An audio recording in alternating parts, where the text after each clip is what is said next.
Hello, good morning to all of you. आज अपन लोग पढ़ेंगे क्लासिफिकेशन एंड प्रेडिक्शन का पार्ट सी। जो अपना जो फर्स्ट पार्ट रह गया था वो अपन इस कंटिन्यूएशन में पढ़ेंगे।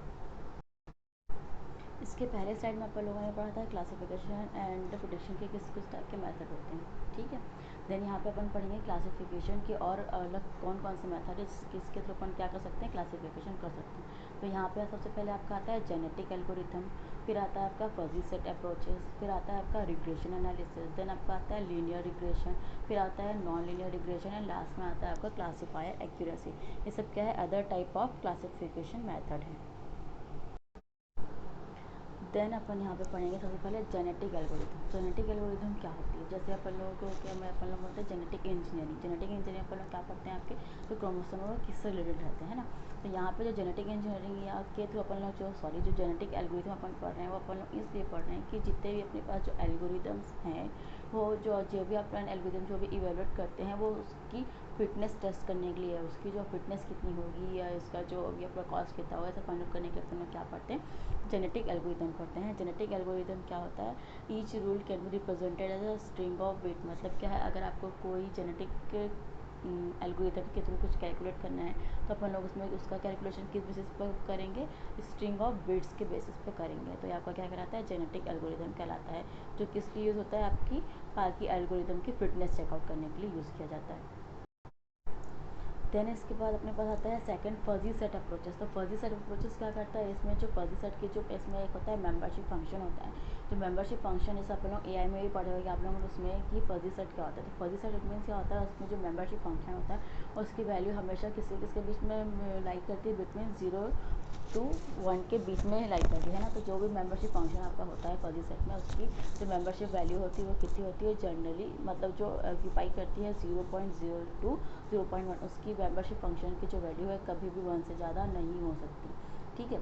Each category then presented fuzzy set. मतलब क्या होता है, अपने को उसमें जो भी फजी सेट का जो कैलकुलेशन करना है वो किसके थ्रू करते हैं, अपन फजी सेट के थ्रू, या फजी सेट का जो न्यूमेरिकल मेथड होता है वो डिफरेंट डिफरेंट टाइप के मेथड होते हैं, उसके थ्रू अपन क्या करते हैं, कैलकुलेशन करते हैं। Then fuzzy set theory is also known as probability theory. मतलब ये कैसा है, अप्रॉक्सीमेटली जैसे आपके किस में बिलोंग करता है, प्रोबेबिलिटी में, है ना। तो प्रोबेबिलिटी में भी अपना क्या करता है, वैल्यूज राइज करती है बिटवीन। तो वैसे यहाँ पे भी आपकी जो वैल्यूज राइज करती है 0.0 से लेकर 0.1 तक के। Fuzzy logic system typically provide graphical tool to assist user in converting attribute value to fuzzy truth value.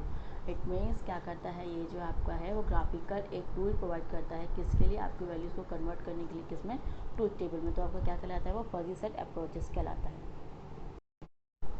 यहाँ का जो फजी सेट है वो कब इन्वेंशन हुआ, उसका नाम फजी सेट क्यों पड़ा, ये अपन लोग उसमें पढ़ेंगे।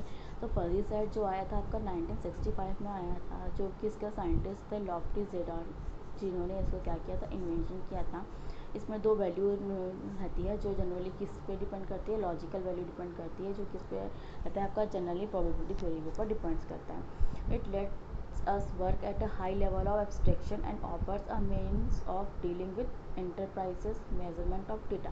इट मीन्स क्या करता है, ये जो आपका है वो लॉजिकल एब्स्ट्रैक्शन आपको बताता है हाई लेवल का, है ना, कौन, फजी सेट। और इसमें अपन लोग क्या क्या होता है, most important fuzzy set theory allow us to deal with value of impact factors. मतलब ये क्या करता है, वैल्यू ऑफ इम्पैक्ट फैक्टर का अपने को कैलकुलेशन करने के लिए क्या यूज़ करते हैं, अपन लोग फजी सेट अप्रोचेस को यूज़ करते हैं। का जो फजी सेट थ्योरी है यूजफुल फॉर डिटरमाइनिंग में किस पर्पज से यूज़ की जाती है, वो rule based classification. It means अगर आपको कोई फजी सेट के अंदर या फजी सेट के थ्रू क्या करना है, कोई क्लासिफिकेशन करना है, तो आपके पास कौन से होंगे, कुछ रूल्स दिए होंगे, उस रूल्स के अकॉर्डिंग हमें क्या करना है, उसका कैलकुलेशन करना है ना। तो ये किसके अंदर आता है, आपका रूल बेस्ड क्लासिफिकेशन के अंदर आता है। इट मीन्स अपने को इसमें क्या करना पड़ता है, कुछ रूल्स जो है वो फॉलो करने पड़ते हैं। देन अपने क्या पड़ता है, it provides operation for combining fuzzy measurement. मतलब क्या करता है, फजी सेट अप्रोचेस जो है वो फजी सेट जो मेंबर्स है उसको क्या करता है, मेजरमेंट को कंबाइन करने का भी काम करता है, कौन, फजी सेट अप्रोचेस। अब अपन इस टाइम में पढ़ेंगे कि फजी सेट अप्रोचेस का यूज़ अपन कहाँ कहाँ पे करते हैं। तो ये बहुत सारे एरिया में यूज़ होता है। जैसे अपन लोग फजी सेट के थ्रू क्या बनाते हैं, क्रिस्प वैल्यू फाइंड आउट करते हैं, जो क्या करती है, रिटर्न करती है सिस्टम को, है ना। देन यहाँ पे अपन किस लिए, fuzzy logic system have been used in numerous areas classification including क्या होता है, फजी सेट जो अप्रोचेस है वो बहुत सारे क्लासिफिकेशन एरिया में यूज़ किया जाता है। इसमें से कुछ इस प्रकार हैं, जैसे आपका फर्स्ट है मार्केट रिसर्च। आपको मार्केट से रिलेटेड कोई रिसर्च कर रहे हो तो अपन क्या करते हैं, उसमें फजी सेट लॉजिक का यूज़ कर सकते हैं। देन फाइनेंस रिलेटेड कोई कैलकुलेशन करना है तो कर सकते हैं। हेल्थ केयर में अगर आपको इसका यूज़ करना है तो कर सकते हैं। इन्वायरमेंटल इंजीनियरिंग में जो कैलकुलेशन होता है उसका अपन किसके थ्रू कर सकते हैं, फजी सेट अप्रोचेस के थ्रू अपन उसका क्या कर सकते हैं, कैलकुलेशन कर सकते हैं। तो अपन लोग यहाँ पे पढ़ेंगे रिग्रेशन एनालिसिस। तो रिग्रेशन एनालिसिस कहाँ पे यूज़ होता है, जनरली रिग्रेशन एनालिसिस अपन लोग यूज़ करते हैं डेटा माइनिंग में। किस लिए यूज़ करते हैं, किसी भी वेरिएबल के जो प्रेडिकेट वेरिएबल है उसका कैलकुलेशन करने के लिए अपन यूज़ करते हैं। जो प्रेडिकेट वेरिएबल है वो कौन से वेरिएबल होने चाहिए, डिपेंडेंट और रिस्पॉन्सिबल वेरिएबल होने चाहिए, ठीक है। जो किस वैल्यू पर बेस होते हैं, यहाँ पे कंटिन्यूस वैल्यू पर बेस होते हैं। In general the values of predictor variables are known, जिसमें अपने को प्रेडिकेटर की वैल्यू पहले से पता होगी, उसी में अपन क्या कर सकते हैं, रिग्रेशन एनालिसिस यूज़ कर सकते हैं, है ना। एंड इसमें क्या, this response variable is what we want to predict. मतलब यहाँ पे दो वेरिएबल काम करते हैं, जिसमें से एक वेरिएबल होता है रिस्पॉन्स वेरिएबल। रिस्पॉन्स वेरिएबल के थ्रू अपन क्या काउंट करते हैं कि अपने का जो है व्हाट वी प्रोडिक्ट, मतलब हम लोगों ने क्या प्रोडिक्शन किया हुआ है, इसका कैलकुलेशन अगर अपने को करना है तो अपन किसके थ्रू करते हैं, रिग्रेशन एनालिसिस के थ्रू करते हैं। देन अपन यहाँ पे पढ़ेंगे लीनियर रिग्रेशन। लीनियर रिग्रेशन क्यों यूज़ होता है ना, तो लीनियर रिग्रेशन का आपके पास फॉर्मूला होता है y is equal to B plus W X. अब यहाँ पे y और b और x क्या है अपना, ये अपन चेकआउट करते हैं। ये किस लिए होता है, लीनियर रिग्रेशन, जैसा कि नाम से समझ में आ रहा है, जैसे आपको कोई स्ट्रेट लाइन या कोई स्ट्रेट लाइन का जो रिग्रेशन है उस एनालिसिस को चेकआउट करने के लिए अपन लोग जो यूज़ करते हैं उसको अपन बोलते हैं लीनियर रिग्रेशन बोलते हैं, ठीक है।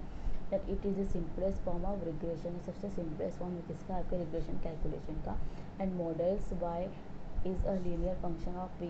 जो यहाँ अपना y जो है वो क्या है, मॉडल्स है, तो किसका फंक्शन बता रहा है, लीनियर फंक्शन है, ठीक है। किसका लीनियर फंक्शन है वो v का, ठीक। There are the variance of y is assume we constant. अपन क्या करते हैं, वेरियंस जो y को अपन क्या करते हैं, वेरियंस जो उसकी वैल्यू जो है जो उसको वेरी नहीं करती है वो क्या रहता है, अपना कांस्टेंट वैल्यू काउंट करते हैं, किसमें, लीनियर रिग्रेशन में। इसके बाद अपने पास आता है नॉन लीनियर रिग्रेशन। तो नॉन लीनियर रिग्रेशन क्या होता है, it can be model by adding polynomial term to the basic linear model. अगर जो आपका बेसिक लीनियर मॉडल है उसमें अगर क्या करते हैं अपन, पॉलीनॉमियल जो है, पॉलीनॉमियल जो डेटा इंक्लूड अगर करते हैं तो वो किसके अंदर आता है, नॉन लीनियर रिग्रेशन के अंदर आता है। Polynomial regression is a special case of multiple regression. It mean जैसे अपने को बार बार मल्टीपल रिग्रेशन यूज़ करना है, या अपना कोई ऐसा केस आ रहा है जिसके थ्रू अपन मल्टीपल रिग्रेशन काउंट होता है, तो अपन इसमें क्या यूज़ कर सकते हैं, नॉन लीनियर रिग्रेशन यूज़ कर सकते हैं। इसके बाद अपना आता है क्लासीफायर एक्यूरेसी। एक्यूरेसी का मतलब क्या होता है, वो जो डेटा है वो कितना आपका एक्यूरेट है, चाहे अपन उसका क्लासिफिकेशन करें तो आपका क्लासिफिकेशन कितना एक्यूरेट है ये कैलकुलेट करते हैं। या अपन अगर कोई प्रेडिकेटिव वैल्यू निकाल रहे हैं, कोई प्रिडिक्ट कर रहे हैं कोई फंक्शन, तो उसकी जो एक्यूरेसी वो कितनी होनी चाहिए। The accuracy of a classifier on a given test set is a percentage of test set tuple that are correctly classified by the classifier. It mean जैसा मैंने आपको पहले बताया था कि क्लासीफायर क्या करता है, क्लासिफिकेशन करता है, किस बेसिस पे, ये जो अपना अपन लोगों ने रिग्रेशन एनालिसिस पढ़ा है इसके बेसिस पे वो क्या करता है, आपका क्लासिफिकेशन एक करता है। तो अपने को क्लासीफायर एक्यूरेसी के थ्रू अपन ये चेकआउट करते हैं कि अपने अपन लोगों ने इसमें जो भी क्लासीफायर टेक्निक यूज़ की है उसके थ्रू जो उसका आउटपुट आ रहा है, वो क्लासीफायर जो आ रहा है आपका, उसकी एक्यूरेसी जो है वो कितनी है। In the pattern recognition literature, this is also referred to as overall recognition rate of the classifier. It means अपन उसी बेसिस पे क्या कर सकते हैं, ओवरऑल एक्यूरेसी भी कैलकुलेट कर सकते हैं। तो क्लासीफायर एक्यूरेसी जो है वो बहुत इंपॉर्टेंट है ये कैलकुलेशन करने के लिए, जो आपने प्रेडिकेट किया है वो क्या है, उसका जो वैल्यू है वो कितनी एक्यूरेट है। Then accuracy is a function of sensitivity and specificity. मतलब क्या है, उसके थ्रू अपन क्या कर सकते हैं, किसी भी उसकी डेटा की सेंसिटिविटी और स्पेसिफिसिटी चेक कर सकते हैं। तो जो यहाँ पे आपका फॉर्मूला दिया है उसके थ्रू अपन क्या कर सकते हैं, एक्यूरेसी कैलकुलेट कर सकते हैं, ठीक है। तो इस फॉर्मूले के थ्रू अपन क्या करेंगे, उसका एक्यूरेसी कैलकुलेट करेंगे किसी भी आपके क्लासिफिकेशन मेथड का। Thank you so much for watching me.